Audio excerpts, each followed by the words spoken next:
Hello everyone, welcome back to my channel Shiksha competition. और यहाँ पर हम पढ़ रहे हैं रामचंद्र शुक्ल जी का जो हिंदी साहित्य का इतिहास है। इसकी 2 क्लासेस हो चुकी हैं, जिसमें अपभ्रंश काव्य और हम सामान्य परिचय को देख चुके हैं।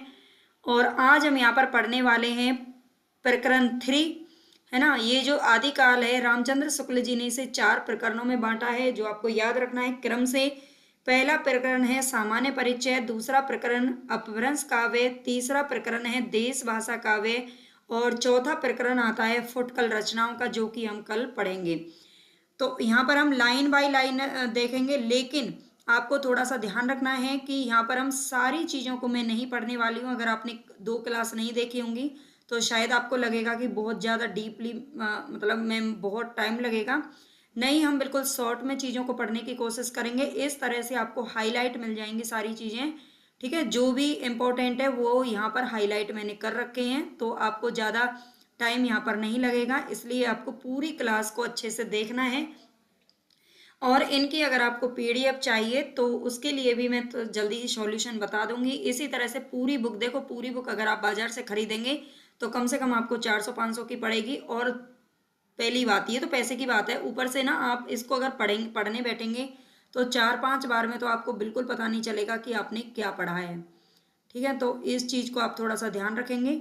यहाँ पर हम इसको बिल्कुल शॉर्ट में इनको चीज़ों को पढ़ने की कोशिश करेंगे, ठीक है। तो थोड़ा सा देख लेते हैं यहाँ पर हम, थोड़ा सा और मैं इसको बड़ा कर लेती हूँ ताकि आपको समझ में आ जाए। एक मिनट, ये हमारा यहाँ पर पेज है, प्रकरण 3 हम यहाँ पर पढ़ेंगे। और चलते हैं अपने, देखते हैं यहाँ पर क्या लिखा हुआ है। प्रकरण 3 में क्या लिखा है रामचंद्र शुक्ल जी ने, तो यहाँ पर हम देखते हैं। पहले कहा जा चुका है कि प्राकृत की रूढ़ियों से बहुत कुछ मुक्त भाषा के जो पुराने काव्य जैसे बीसल देव रासो, पृथ्वीराज रासो आजकल मिलते हैं, वे संदिग्ध हैं।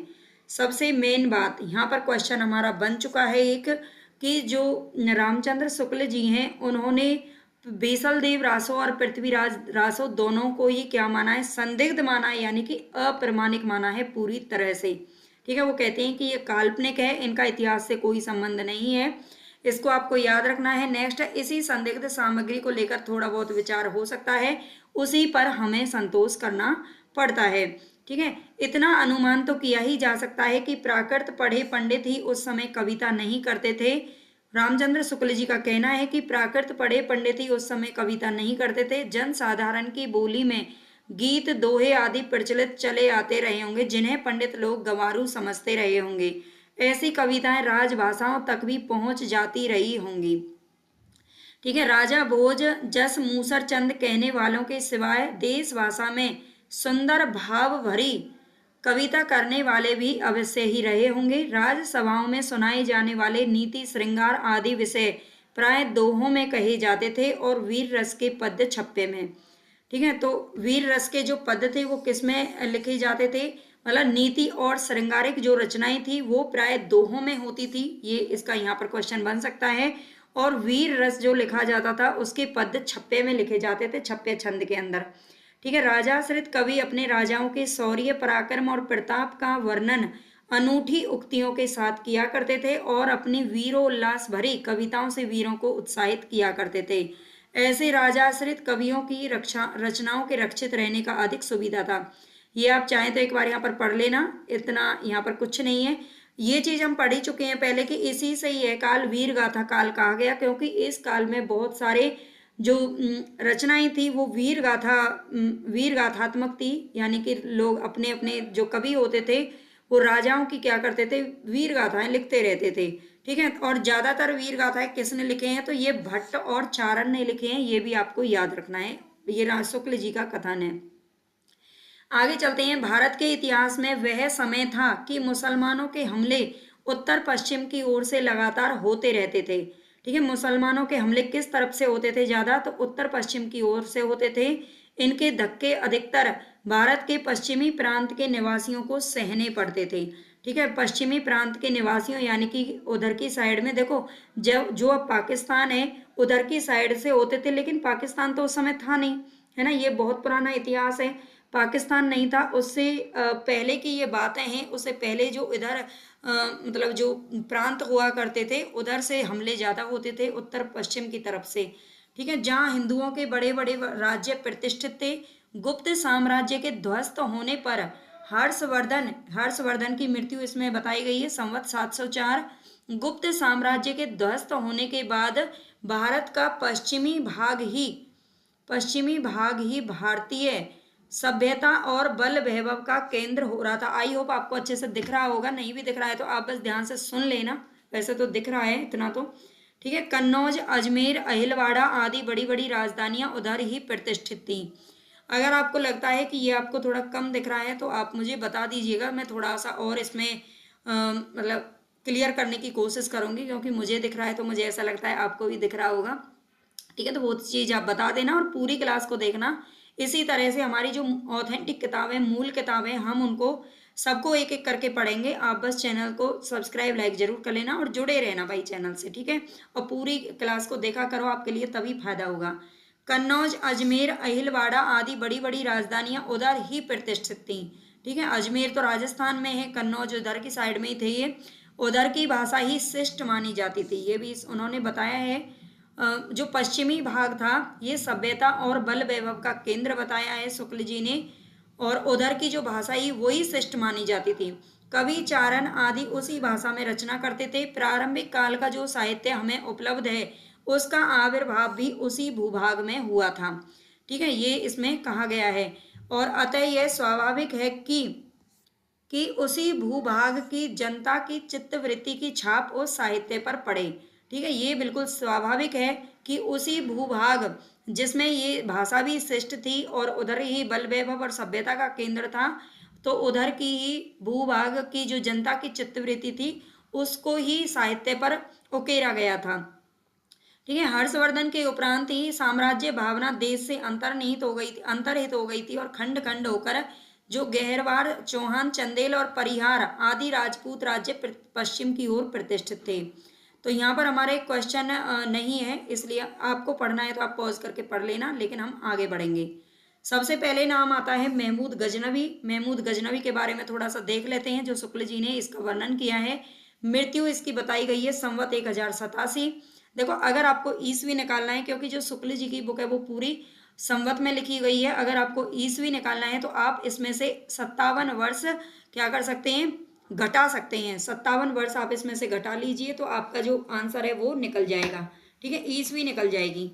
मृत्यु संवत 1087 के लौटने के पीछे गजनवी सुल्तानों का एक हाकिम लाहौर में रहा करता था और वहां से लूटमार के लिए देश के भिन्न भिन्न भागों पर विशेषतः राजपुताने पर चढ़ाइयां हुआ करती थी। इन चढ़ाइयों का वर्णन फारसी तवारीखों में नहीं मिलता, पर कहीं कहीं संस्कृत ऐतिहासिक काव्यों में मिलता है। ठीक है, सांभर यानी कि जो अजमेर के अंदर है, सांभर अजमेर का चौहान राजा दुर्लभ राज द्वितीय मुसलमानों के साथ युद्ध करने में मारा गया था। ये शुक्ल जी की किताब में बताया गया है। अजमेर बसाने वाले थे अजय देव।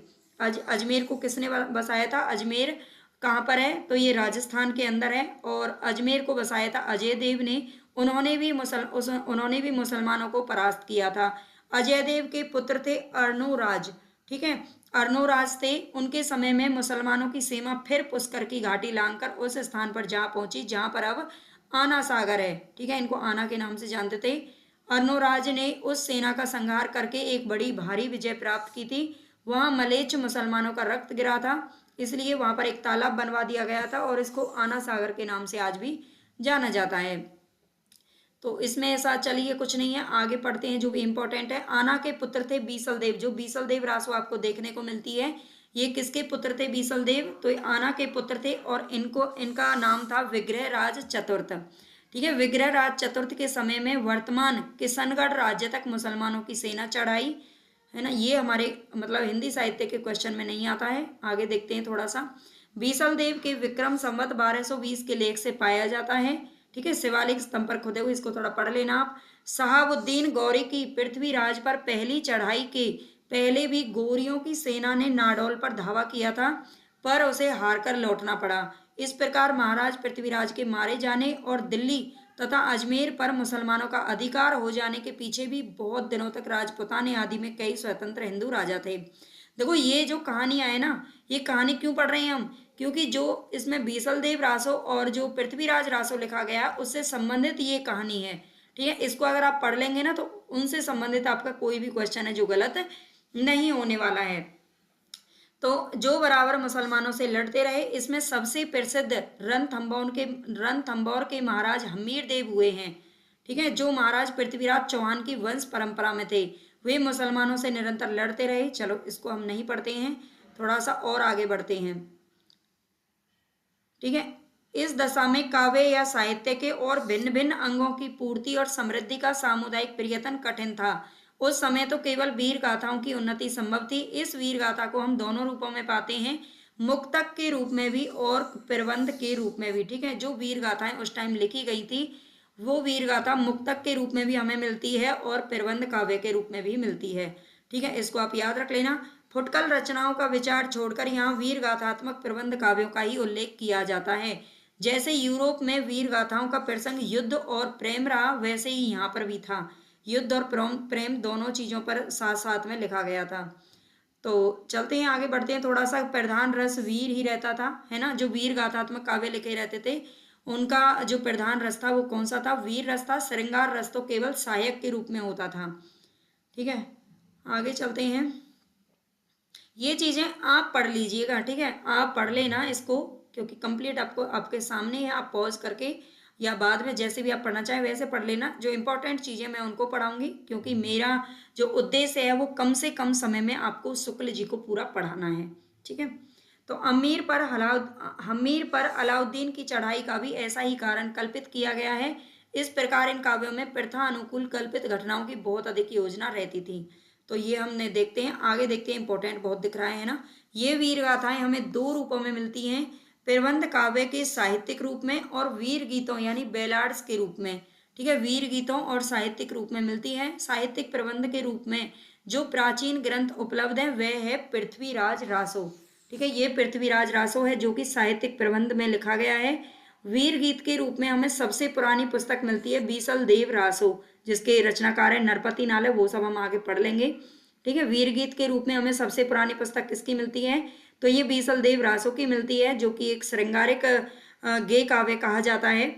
यद्यपि उसमें समय के अनुसार भाषा के परिवर्तन का आभास भी मिलता है।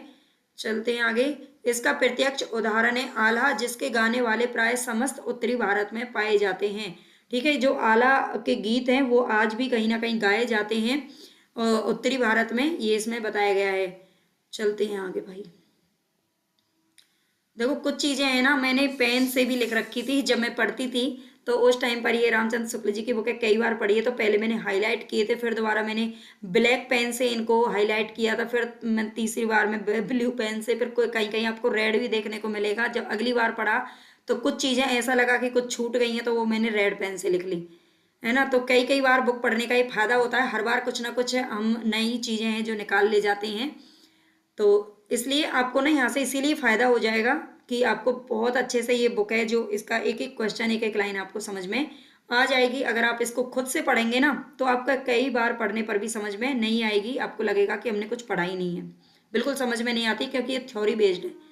कई बार पढ़ने समझ में आती है। एक इंपॉर्टेंट क्वेश्चन हमको यहाँ पर दिख रहा है। ये ग्रंथ हैं जो रासो कहलाते हैं। ये साहित्यिक प्रबंध और वीर गीत के जो पर्सन ये हमें ये रासो कहलाते हैं। ठीक है, कुछ लोग इस इस शब्द का संबंध रहस्य से बतलाते हैं, पर बीसल देव रासो में काव्य के अर्थ में रसायन शब्द बार बार आया है, इसलिए हमारी समझ में इसी रसायन शब्द से होते होते रासो हो गया है। ये पूछा जाता है कि जो रासो शब्द है ना, रासो शब्द की उत्पत्ति किस किस मतलब कवि के द्वारा या किस किस लेखक के द्वारा, किस किस साहित्य के द्वारा क्या क्या मानी गई है, ये बहुत इंपॉर्टेंट है। मैंने इन छोटी छोटी चीजों पर शॉर्ट्स जो वीडियो है ना वो डाल रखी है बहुत सारी, आप उनको देख सकते हैं, कहीं ना कहीं आपको जरूर मिल जाएगा। तो रासो शब्द की उत्पत्ति रामचंद्र शुक्ल जी ने किससे मानी है, तो ये रसायन शब्द से मानी है। ठीक है, रसायन शब्द से मानी है, ये आपको ध्यान रखना है। एक क्वेश्चन आपका इंपॉर्टेंट यहाँ पर निकल गया है। आगे पढ़ते हैं हम खुमान रासों के बारे में। देखो यहाँ पर मैंने लिख रखा है ये अपूर्ण है। ये क्या है, अपूर्ण है, इसको पूरा नहीं किया गया था। खुमान रासो संवत 810 से 1000 के बीच में चित्तौड़ के रावल खुमान नाम के 3 राजा हुए हैं। खुमान नाम से 3 राजा थे। कर्नल टाड ने इनको एक मानकर इनके युद्धों का विस्तार से वर्णन किया है और उनके वर्णन का सारांश यह है कि काल भोज यानी कि बप्पा के पीछे खुमान गद्दी पर बैठा, जिसका नाम मेवाड़ के इतिहास में प्रसिद्ध है और जिसके समय में बगदाद के खलीफा अल मामू ने चित्तौड़ पर चढ़ाई की थी। खुमान की सहायता के लिए बहुत से राजा आए और चित्तौड़ की रक्षा की गई हो गई। ठीक है, खुमान ने 24 युद्ध किए थे। खुमान रासो में ये लिखा हुआ है कि खुमान ने टोटल 24 युद्ध किए थे और विक्रम संवत 869 से 893 तक राज्य भी किया था।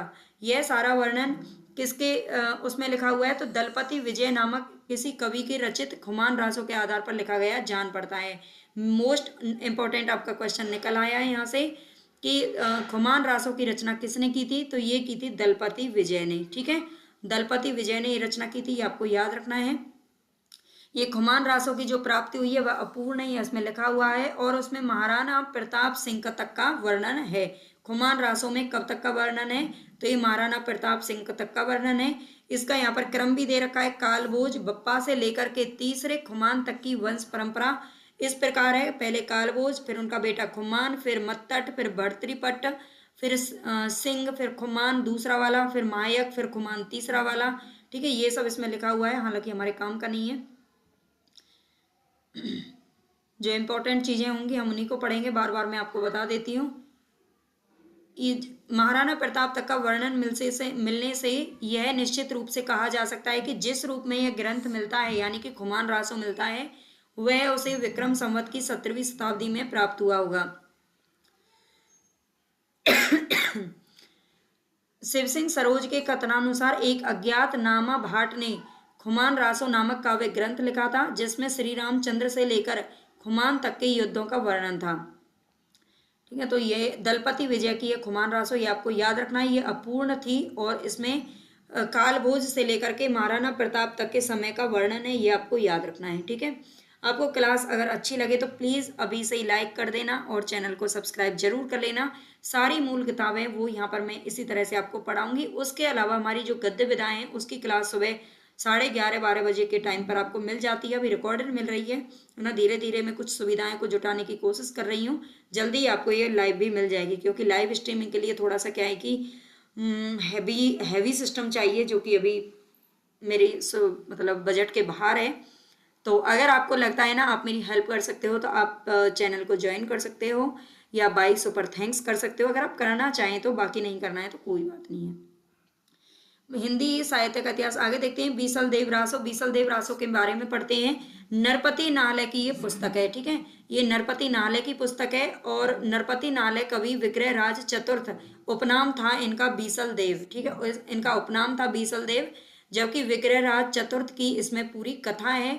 ठीक है, ये राजकवि थे और बीसल देव रासो नामक एक छोटा सा ग्रंथ है जो वीर गीत के रूप में 100 पृष्ठों का, केवल ये 100 पेजों का एक ग्रंथ है। ग्रंथ में निर्माण काल यूं दिया गया है, इसका निर्माण काल पूछा जाता है 1272 मझारी जेठ बदी नवमी बुधवारी, नालय रसायन आरंभई शारदा तूठी ब्रह्म कुमारी। ठीक है, ये बीसल देव रासो में ये समय दिया गया है, तो इससे आपको समय याद करने में 1272 का मतलब है 1212 बताया गया है, ना कि 1272। ठीक है, बस इतना याद रख लेना। यहाँ से आगे चलते हैं। विक्रय राज चतुर्थ यानी बीसल देव का समय भी 1220 के आसपास का है। ठीक है, उसके शिलालेख भी संवत 1210 और 1220 के बीच के प्राप्त हैं। बीसल देव रासों में 4 खंड है। मोस्ट इंपोर्टेंट क्वेश्चन बनेगा, यहाँ से बनता है बल्कि पूछा गया है पहले। बीसल देव रासों में 4 खंड है। यह काव्य लगभग 2000 चरणों में समाप्त हुआ है। ठीक है, बीसल देव रासों में 4 खंड है और ये जो काव्य है वो लगभग 2000 चरणों में 100 पृष्ठों का है। छोटा सा ग्रंथ है लेकिन 2000 चरणों में समाप्त हुआ है। इसकी कथा का सार आपको याद रखना है। 4 खंड है, जिसके पहले खंड में बताया गया है कि मालवा के भोज परमार की पुत्री राजमती से सांभर के बीसल देव का विवाह हुआ था। ये पहले खंड में बताया गया है। दूसरे खंड में बताया गया है बीसल देव का राजमती से रूठकर उड़ीसा की ओर प्रस्थान करना और वहां पर 1 साल तक रहना। ठीक है। बीसल देव और मालवा के जो भोज परमार की बेटी थी राजमती, उन दोनों का विवाह होता है पहले खंड में। दूसरे में बीसल देव और उनकी जो पत्नी है राजमती, उन दोनों का कुछ ना कुछ झगड़ा हुआ होगा और वो रूट करके बीसल देव उड़ीसा की ओर चले जाते हैं और वहां पर 1 साल तक रहते हैं। फिर तीसरे खंड में क्या होता है, राजमती का विरह वर्णन इसमें दिखाया जाता है और 1 साल के बाद में जो बीसल देव है वो उड़ीसा से लौट आते हैं। चौथे खंड में दिखाया गया है कि भोज का अपनी पुत्री को अपने घर लेवा ले जाना तथा बीसल देव का वहां जाकर राजमती को फिर चित्तौड़ लाना। यानी कि वो राजमती विरह वर्णन में जब मतलब परेशान रहती है तो भोज अपनी बेटी को अपने घर ले जाते हैं, है ना, अपने मायके चली जाती है राजमती। फिर बाद में बीसल देव वहां से जाकर के उसको मना करके वापस ले आते हैं। ठीक है, ये कथा इसमें बताई गई है। चारों खंड आपको क्रम से याद रखने हैं। आगे चलते हैं, इसमें आपको इन चीजों को आप पढ़ लीजिएगा। ठीक है, बीसल देव से 100 वर्ष पहले ही धार के प्रसिद्ध परमार राजा भोज का देहांत हो चुका था। ठीक है, ये मतलब शुक्ल जी कहते हैं कि पहली बात तो कल्पना प्रसूत प्रतीत होती है, क्योंकि बीसल देव से 100 साल पहले ही क्या हो चुका था, धार के जो प्रसिद्ध परमार राजा भोज थे, जो उसके ससुर बने थे, वो तो उनका तो देहांत हो चुका था। इसलिए उनकी कन्या के साथ बीसल देव का विवाह किसी पीछे के कवि की कल्पना ही प्रतीत होती है। तो इसीलिए बीसल देव रासो को भी उन्होंने क्या माना है, काल्पनिक माना है, अप्रमाणिक माना है। वो उसे साहित्यिक या फिर ऐतिहासिक नहीं मानते हैं। ठीक है, शुक्ल जी। बीसल देव की एक परमार वंश की रानी थी, यह बात परंपरा से अवश्य प्रसिद्ध चली आती थी, क्योंकि इसका उल्लेख पृथ्वीराज रासो में भी है। तो ये चलते हैं, हम आगे चलेंगे। यहाँ पर अभी इम्पोर्टेंट कुछ नहीं है। ये देखिए, ये मेरा हाँ मतलब ये काम है, मैंने ये सब लिख रखा था जो मुझे लगता था मैं कहीं इसको भूल ना जाऊं, इसलिए लिख लेती थी। उस आधार पर इन्हीं में से किसी की कन्या के साथ बीसल देव का ये सारा कुछ बता रखा है। आगे चलेंगे,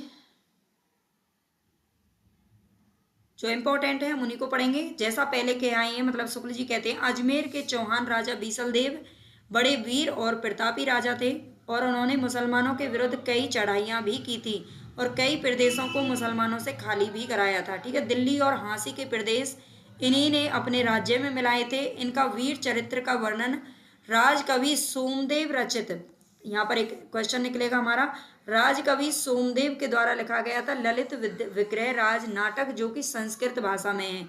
ठीक है, इनको आप चाहें तो नोट करते चलना। ठीक है, तो सोमदेव रचित ललित विग्रह राज नाटक में संस्कृत में लिखा गया था, सोमदेव के द्वारा लिखा गया है। पर नाले के इस बीसल देव में जैसा कि होना चाहिए था, ना तो उक्त वीर राजा की ऐतिहासिक चढ़ाइयों का वर्णन है और ना ही उनके शौर्य पराक्रम का। यानी कि जो ये बीसल देव रासो लिखा गया है वो ललित विग्रह राज नाटक से बहुत कुछ अलग है। उसमें बहुत सारी चीजें उनके मतलब वीर गाथात्मक काव्य है ललित विग्रह राज नाटक, जबकि जो बीसल देव रासो है उसमें श्रृंगारिक है, मतलब पति पत्नी का रूठना मनाना वो सब उसमें लिखा गया है। तो इसलिए ये इनको काल्पनिक जान पड़ता है शुक्ल जी को। आगे चलते हैं, इस छोटी सी पुस्तक को बीसल देव ऐसे वीर का रासो कहना खटकता है, पर जब हम देखते हैं कि यह कोई काव्य ग्रंथ नहीं है, केवल गाने के लिए इसे रचा गया था, तो बहुत कुछ समाधान हो जाता है। आगे चलते हैं, भाषा को आप थोड़ा सा यहाँ पर देख लेना, यहाँ से आज तक कोई क्वेश्चन नहीं पूछा गया है ना। आप पढ़ लीजिएगा, जहाँ पर मैं छोड़ रही हूँ आप पढ़ लेना। इसमें आए कुछ फारसी अरबी ये सब बताया गया। कवि के समय से पहले ही पंजाब में मुसलमानों का प्रवेश हो चुका था और वे इधर उधर जीविका के लिए फैलने लगे थे, इसलिए ऐसे साधारण शब्दों का प्रचार कोई आश्चर्य की बात नहीं है ना। ये पढ़ लेना, महल पलान्यो तांज दीन खुरसाना चढ़ी चाल्यो गोंड। ठीक है, ऐसा इसमें मतलब नहीं है कुछ भी इम्पोर्टेंट। राय बहादुर पंडित गौरी शंकर हीराचंद ओझा ने इसे हम्मीर के समय की रचना कहा है। बीसल देव रासो को हम्मीर के समय की रचना किसने कहा है, तो ये कहा है पंडित गौरी शंकर हीराचंद ओझा ने। ठीक है, इसको भी आप याद रख लीजिएगा। आगे चलेंगे, यहाँ पे ऐसा कुछ नहीं है इंपॉर्टेंट, मैंने देख लिया है। ये डिंगल के बारे में बता रखा है, इसको आप याद रख लेना। अपभ्रंश के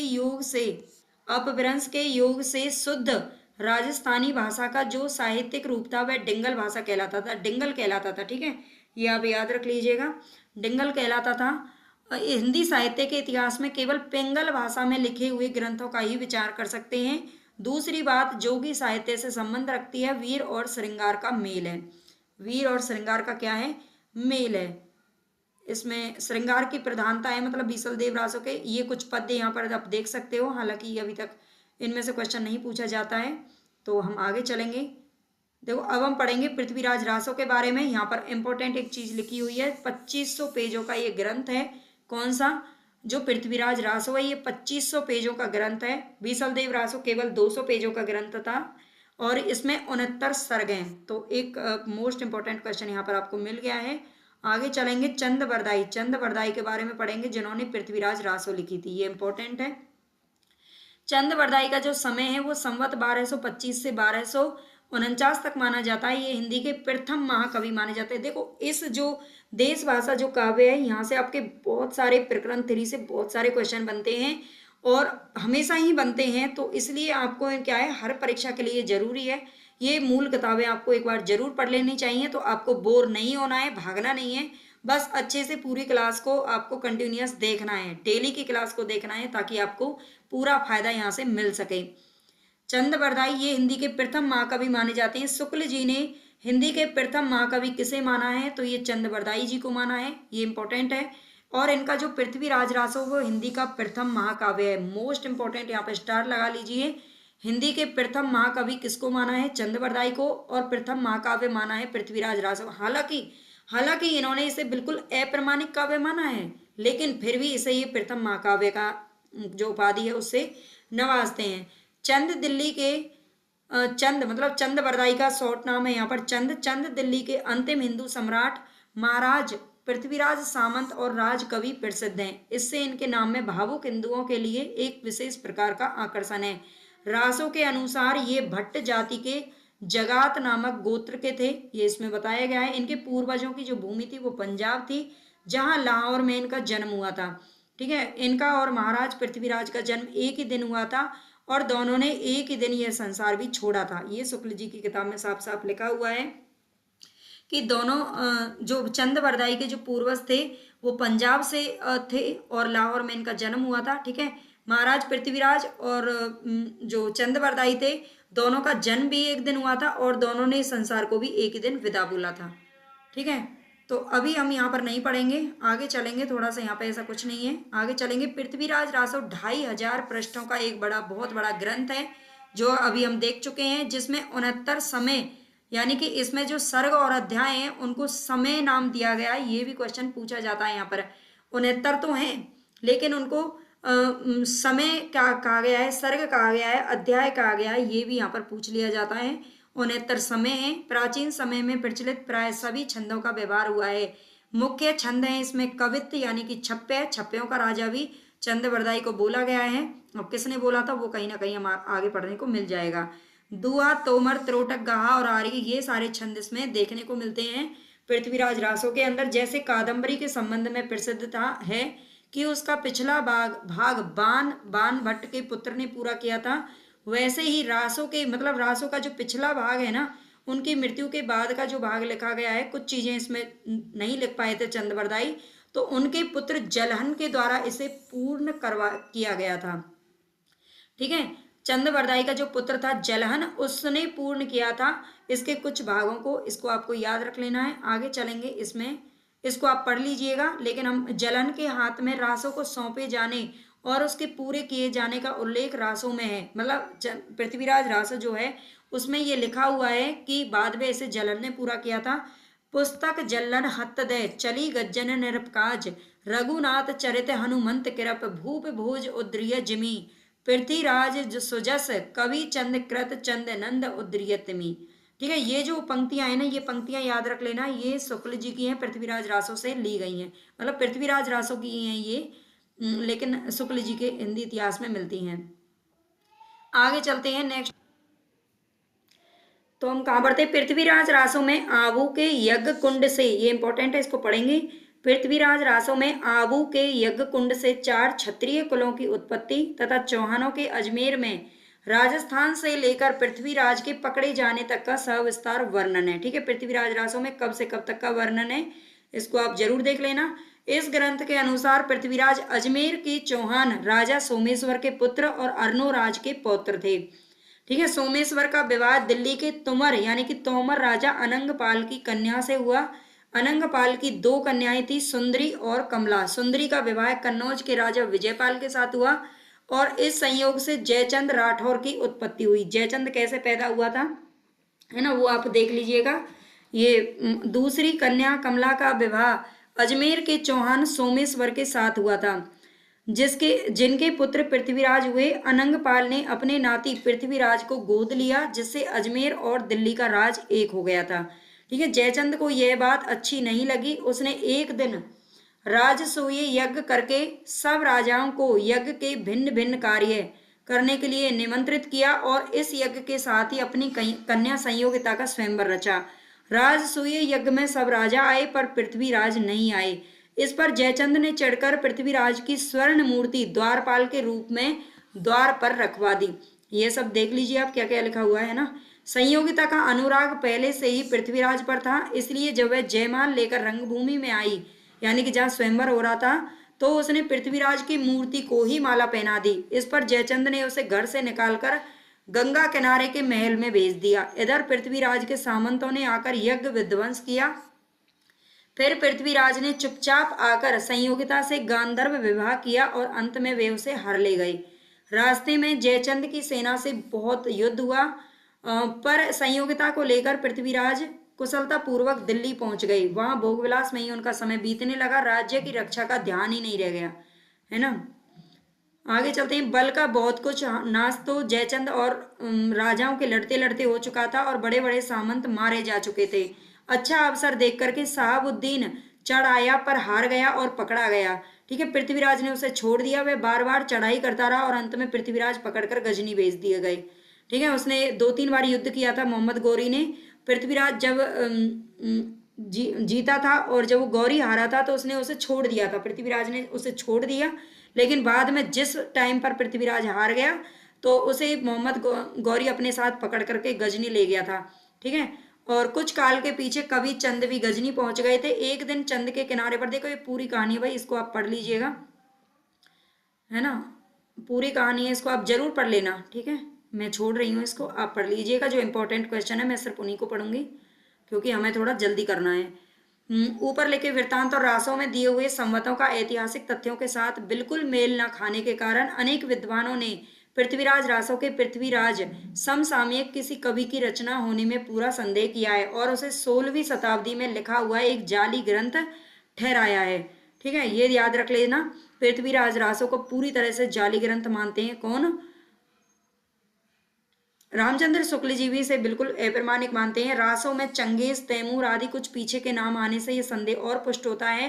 प्रसिद्ध इतिहासज्ञ, इंपॉर्टेंट है, प्रसिद्ध इतिहासक राय बहादुर पंडित गौरीशंकर हीराचंद ओझा रासों में वर्णित घटनाओं तथा संवतों को बिल्कुल भाटों की कल्पना मानते हैं। ठीक है, पृथ्वीराज की राजसभा के काश्मीरी कवि जयानक ने संस्कृत में पृथ्वीराज विजय के नाम से काव्य लिखा है, जो कि पूरा नहीं मिलता है, लेकिन उसमें जो घटना है ना वो प्रमाणिक माना जाता है उसकी घटनाओं में।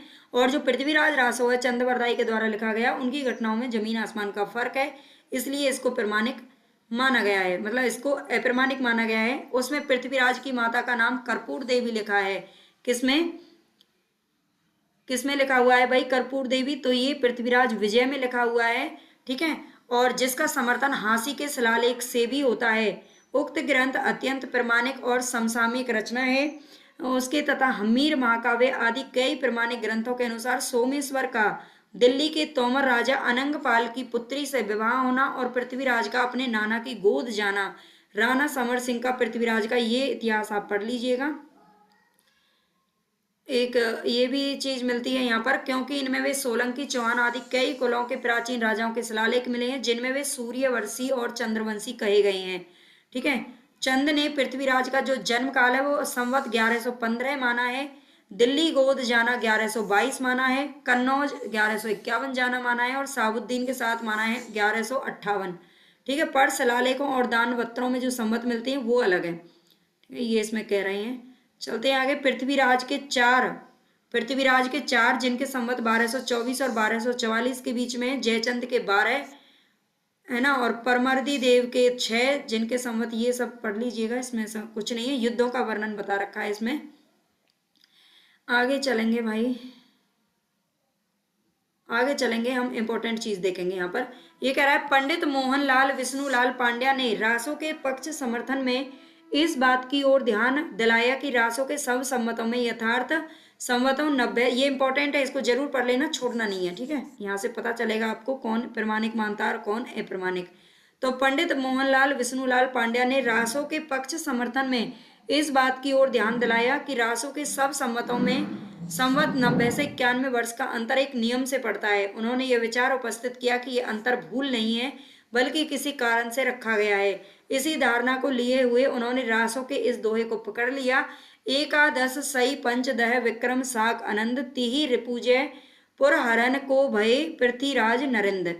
ठीक है, ये इसमें दोहा आता है। अब हमें इसमें ये देखेंगे कि जो मोहनलाल विष्णुलाल पांड्या जी वो अप्रमाणिक मानते हैं या प्रमाणिक मानते हैं, इसमें ये बताया गया है, अभी नहीं आया है, देखेंगे आगे। देखो इसमें थ्योरी बेस्ड है तो थोड़ा सा, पृथ्वीराज की सभा में चंद नाम का कोई कवि था ही नहीं, था या नहीं, है ना, इस पे बात होंगी। पृथ्वीराज विजय के कर्ता जयनक ने पृथ्वीराज के मुख्य भाट या बंदीराज का नाम पृथ्वी भट्ट लिखा है, चंद का नाम उसमें कहीं नहीं लिया गया है। जो पृथ्वीराज विजय लिखा गया है जयानक के द्वारा, उसमें चंद्रवरदाई का कहीं नाम ही नहीं आता है। पृथ्वीराज विजय के 5वें सर्ग में ये लिखा गया है, तनयश्च चंद्र राजस्य चंद्र राज इवा भवत संग्रहम यस्य सुव्रतानाम वेदात। ठीक है, इसमें देख लेते हैं, राजबहादुर चंद्रराज कवि का संकेत है। ये राजबहादुर श्रीयुत पंडित गौरी शंकर हीराचंद ओझा के अनुसार चंद्रक कवि है। चंद्रवरदाई नाम किसी ने नहीं बताया, चंद्रक कवि है जिसका उल्लेख काश्मीरी कवि क्षेमेंद्र ने भी किया है। ठीक है, चंद्रवरदाई नाम का कोई कवि था तो वह या तो पृथ्वीराज की सभा में नहीं रहा होगा या जयानक के कश्मीर लौट जाने पर आया होगा। ठीक है, पृथ्वीराज के पुत्र, अधिक संभव यह जान पड़ता है कि पृथ्वीराज के पुत्र गोविंदराज या उनके भाई हरिराज या इन दोनों में से किसी के वंशज के यहाँ चंद नाम का कोई भट्ट कवि रहा हो, है ना। उनको चंद नाम का कोई मिलता ही नहीं है। भाषा की कसौटी पर यदि ग्रंथ को कसते हैं तो और भी निराश होना पड़ता है क्योंकि यह बिल्कुल बेठिकाने हैं, है ना, इसमें यह भी बताया गया है। आगे चलते हैं थोड़ा सा, उसमें ये तो नहीं पता चला अभी तक हमें कि इन लोगों ने इसे अप्रमाणिक माना है या प्रमाणिक। अप्रमाणिक मानने की बात है ना। कुछ लोगों ने अर्ध प्रमाणिक भी माना है। तो इसके लिए कुछ मैंने ना शॉर्ट्स डाल रखे हैं, उनको आप देख सकते हैं, अदरवाइज इनको मैं अलग से करवा दूंगी। महामहोपाध्याय पंडित हरिप्रसाद शास्त्री ने 1909 से 1913 तक राजपुताने में प्राचीन ऐतिहासिक काव्यों की खोज में 3 यात्राएं की थी। उनका विवरण बंगाल की एशियाटिक सोसाइटी ने छापा है। उस विवरण में पृथ्वीराज रासों के विषय में बहुत कुछ लिखा हुआ है और कहा गया है कि कोई कोई तो चंद के पूर्व पुरुषों को मगध से आया हुआ बताते हैं, पर पृथ्वीराज रासों में लिखा है कि चंद का जन्म लाहौर में हुआ था। कहते हैं कि चंद पृथ्वीराज के पिता सोमेश्वर के समय में राजपुताने में आया। आगे चलते हैं और फिर राज कवि का, पृथ्वीराज ने नागौर बसाया था, ये इंपॉर्टेंट है, पृथ्वीराज ने नागौर बसाया था, है ना ये, और वहीं बहुत सी भूमि चंद को दी थी। शास्त्री जी का कहना है कि नागौर में अब तक चंद के वंशज रहते हैं। वंश वृक्ष दे रखा है इसमें चंद्रवरदाई का, तो इसको आप चाहें तो पढ़ लेना। चंद्रवरदाई गुणचंद, सीताचंद, वीरचंद, हरिचंद, रामचंद, विष्णुचंद, खेमचंद, जयचंद, मदन चंद, चौथचंद, गोकुल चंद और भैया कर्णचंद, गुण गंग चंद, जगन्नाथ, गंगाधर, भगवान सिंह, करम सिंह, माथुर सिंह, वाग्गू बिंद सिंह, मान सिंह, विजय सिंह, आनंद राय जी, आसो जी, घमंडी राम जी, वृद्धि चंद जी, नानू राम जी, ये सब इतना सारा चंद्रवरदाई का क्या है भाई, इनका वंश वृक्ष बताया गया, वंशवेल। आगे चलते हैं हम। नानू राम जी का कहना है कि चंद के 4 लड़के थे। ठीक है, चंद के 4 लड़के थे, ये नानू राम जी का कहना है, जो इनकी वंश वृक्ष में सबसे पीछे हैं, जिनमें से एक मुसलमान हो गया था, दूसरे का पता नहीं, तीसरे के वंशज अंभोर में जा बसे और चौथे का वंश चला था नागौर के अंदर। ठीक है, पृथ्वीराज रासों में चंद के लड़कों का उल्लेख इस प्रकार है, दहती पुत्र कवि चंद के सुंदर रूप सुजान, एक जलय गुण भावरो गुण समुद्र ससभान। हालांकि ये नहीं पूछा जाता। पृथ्वीराज रासों में कवि चंद के 10 पुत्रों के नाम दिए गए हैं। सूरदास की साहित्य लहरी, ये इंपॉर्टेंट है, सूरदास जी ने अपने आप को ना मतलब सूरदास की जो साहित्य लहरी है उसकी टीका में एक ऐसा पद आया है जिसमें सूर की वंशावली दी गई है और चंद वरदाई का ही अपने आप को मतलब ये मानते हैं, है ना। ये आप चाहें तो पढ़ लेना यहाँ पर। जहाँ पर इम्पोर्टेंट नहीं है हम उसको छोड़ते चलेंगे क्योंकि बहुत लंबी क्लास हो जाएगी। आगे चलते हैं। नानू राम का कहना है कि असली पृथ्वीराज रासो की प्रति मेरे पास है। ये किसका कहना है? तो नानू राम जी का कहना है कि असली पृथ्वीराज रासो की जो प्रति है वो मेरे पास है, पर उन्होंने महोबा समय की जो नकल पंडित हरिप्रसाद शास्त्री को दी थी वह और भी ज्यादा ऊट पटांग और रद्दी है। ठीक है, ये शुक्ल जी का कहना है। पृथ्वीराज रासो के पद्मावती समय के कुछ पद यहाँ पर दिए गए हैं, इनको आप पढ़ लीजिएगा। ठीक है, ये इंपॉर्टेंट है। यहाँ पर एक बार पूछा गया था क्वेश्चन, मनहु कला सस भान कला 1600 बन्नी है, बाल बैस ससिता समीप अमृत रस पिन्नी है, विगसी कमल सृग भ्रमर बेनु खंजन मृग लुट्टी है, हीर कीर अरुबिंब मोती नक्सिक अही गुट्टी है। ठीक है, ये मनु कला ससबान, ये देख लेना पंक्ति। आगे चलेंगे हम। यहाँ पर इंपॉर्टेंट नहीं है, जहाँ इंपॉर्टेंट नहीं है उसको आप पढ़ लीजिएगा क्योंकि मैं आपको कंप्लीट दिखा रही हूँ। राठौड़ा री ख्यात, ये सिंघायत दयाल दास की कृति है, ये इंपॉर्टेंट है ये पंक्ति। बज्जिय घोर निशान राम चौहान चहु दिस, सकल सूर सामंत समरी बल जंत्र तंत्र जंत्र मंत्र तिस, ये इंपॉर्टेंट है, इसको थोड़ा सा पढ़ लेना। ये पृथ्वीराज रासो की पंक्तियां हैं, ये पूछा जा सकता है। आगे चलेंगे। दोनों ही ग्रंथ है जो कि उपलब्ध नहीं है। दोनों ग्रंथ का मतलब है जो पृथ्वीराज रासो और बीसल देव रासो अब ये उपलब्ध नहीं है। आगे चलेंगे। 1 मिनट, शायद ये इनके बारे में लिखा गया है जो नीचे के हैं, तो ये थोड़ा सा देख लेते हैं। चलते हैं, इसको हम देखते हैं दोनों ग्रंथ किसके उपलब्ध नहीं है। अब इसके बारे में हम एक्सप्लेन कर लेंगे, है ना। मुझे लगा ऊपर वाला, शायद ये नीचे वाले के बारे में लिख रहा है। भट्ट केदार और मधुकर कवि के बारे में थोड़ा सा पढ़ लेते हैं। जिस प्रकार चंदबरदाई ने महाराज पृथ्वीराज को कीर्तिमान किया है, उसी प्रकार भट्ट केदार ने कन्नौज के सम्राट जयचंद का गुण गाया है। ठीक है, रासों में चंद और भट्ट केदार के संवाद का एक स्थान पर उल्लेख भी है। भट्ट केदार ने जयचंद प्रकाश नाम का एक महाकाव्य लिखा था। इंपॉर्टेंट लगाइए, भट्ट केदार का है एक ग्रंथ है जयचंद प्रकाश। जयचंद प्रकाश ग्रंथ किसका है? तो ये भट्ट केदार का है, जिसमें महाराज जयचंद के प्रताप और पराक्रम का विस्तृत वर्णन था। इसी प्रकार का जय मयंक जस चंद्रिका, ये एक ग्रंथ, बड़ा ग्रंथ है, मधुकर कवि के द्वारा लिखा गया था। 2 क्वेश्चन है इसमें, आप इनको पढ़ लीजिएगा, है ना। जय मयंक जस चंद्रिका किसका ग्रंथ है? तो मधुकर कवि का है। जयचंद प्रकाश भट्ट केदार का है। पर दुर्भाग्य से दोनों ही ग्रंथ आज उपलब्ध नहीं है। ये ऊपर वाला है ना, इसके बारे में लिखा हुआ है। केवल इनका उल्लेख सिंघायच दयाल दास,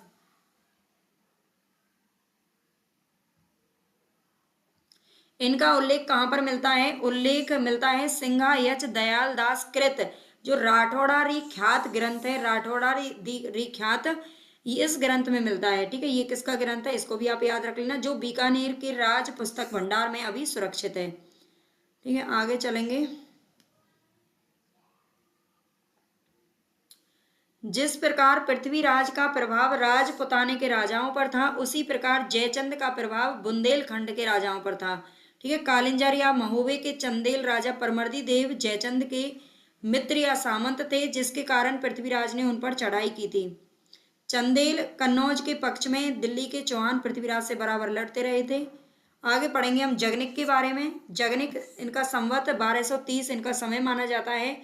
ऐसा प्रसिद्ध है कि कालिंजर के राजा परमार के यहाँ जगनिक नाम के एक भाट थे। ठीक है, कालिंजर के राजा परमार के यहाँ पर एक जगनिक नाम के भाट थे, जिन्होंने महोबे के 2 प्रसिद्ध वीरों आला और ऊदल के वीर चरित का विस्तृत वर्णन किया था, और जिसके नाम से उन्होंने आला खंड लिखा था। ये गीत आला के नाम से प्रसिद्ध हैं और बरसात के मौसम में गाए जाते हैं। गांव में जाकर देखिए तो मेघ गर्जन के बीच में किसी अल्लहद के ढोल के गंभीर घोष के साथ ये वीर अंकार आपको सुनाई देगी। 12 बरस ले कुक्कर जिए और 13 ले जिए सियार।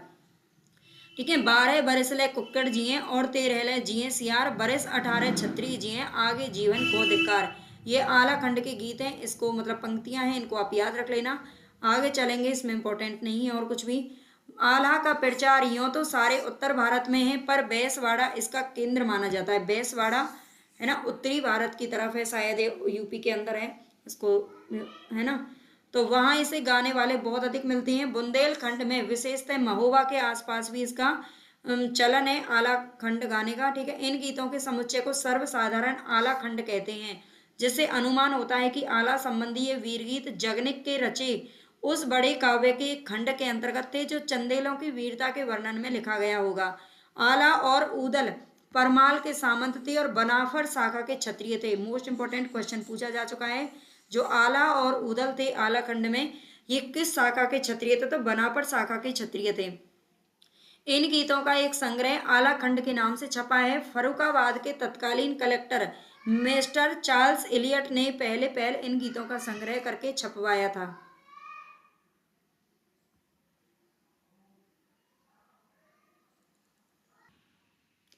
श्रीधर के बारे में देखते हैं। इन्होंने संवत 1454 में रनमल छंद नामक एक काव्य रचा था। ठीक है, रनमल छंद किसके द्वारा लिखा गया है? तो श्रीधर के द्वारा, जिसमें ईडर के राठौर राजा रनमल की उस विजय का वर्णन है जो उसने पाटन के सूबेदार जफर खान पर प्राप्त की थी। एक पद्य इसका नीचे दिया गया है। ढई ढमई ढम ढम ढमा ढम ढम ढम ढम ढमकार ढंकर ढोल ढोली जंगिया, ये तो अनुप्रास अलंकार हो गया। और उसके जैसा है ना, चांदी के चमचे में चांदी, वो वाला। तो आप इसको पढ़ लीजिए, इंपॉर्टेंट नहीं है। चलेंगे आगे। कल कलही काहल कूड़ी कल रवि कुमल कायर थर हरई संचरई सक सुरतान साहन सासी सभी संगरई। कितना बढ़िया लिखा है भाई। ये हमारा लास्ट का पेज है इसका देश भाषा काव्य का। इसको आप चाहें तो पढ़ लेना, इसमें मुझे ऐसा कुछ नहीं लगा जो मैं पढ़ूं, है ना। आप पढ़ना चाहें तो पढ़ लीजिएगा।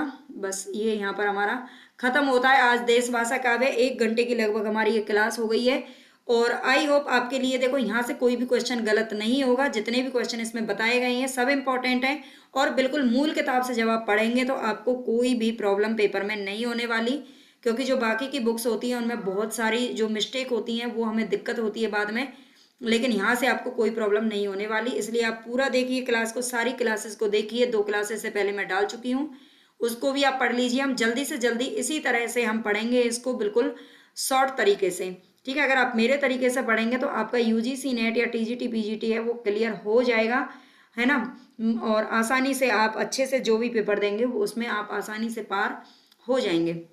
अगर क्लास पसंद आई हो तो भाई लाइक जरूर कर देना, चैनल को शेयर कर ले जा और सब्सक्राइब जरूर कर लेना। ठीक है।